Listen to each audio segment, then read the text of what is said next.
ராதே கிருஷ்ணா. அழகான யமுனா தீரம், ஜோரான மார்கழி மாசம் இது. அங்க தூரத்தில் நீங்க பார்க்கறது யமுனா. இங்க கடுகு செடி, இந்த மஞ்சள் பூ, இது அழகான கோமாதா. தோ இதுதான் 5000 வருஷம் பழமையான கதம்ப விருட்சம்.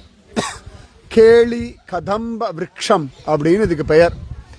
என்ன விசேஷம் தெரியுமா? இங்க பாருங்க, நிறைய அங்கங்க துணி துணியா கட்டி தொங்க விட்டுருக்காளா. இந்த கோபிகைகள்லாம் மார்கழி மாசத்துல யமுனையில குளிச்சுட்டு விடியற் காலம்பர ஜம்முன்னு காத்தியாயினி விரதம் இருந்தார்கள் இல்லையா?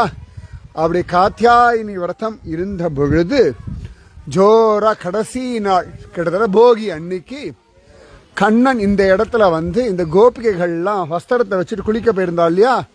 அந்த வஸ்திரங்கள் எல்லாம் இப்படி எடுத்து மேலே கட்டிண்டு ஜம்முன்னு உக்காந்துட்டான். கண்ணன் கோபிகைகளுடைய வஸ்திரங்களை அபகரிச்சுண்டு உக்காந்த மரம் இதுதான்.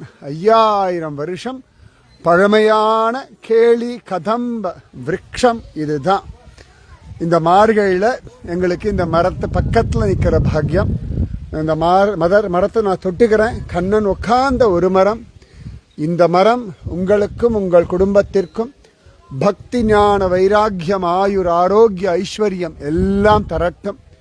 மார்கழி மாசத்துல இந்த கோபிகளுடைய இந்த விரதத்துக்கு தான் அவ்வளவு அழகா கண்ணன் சரத்காலத்தில் அவர்களோட ராசம் ஆடினான்.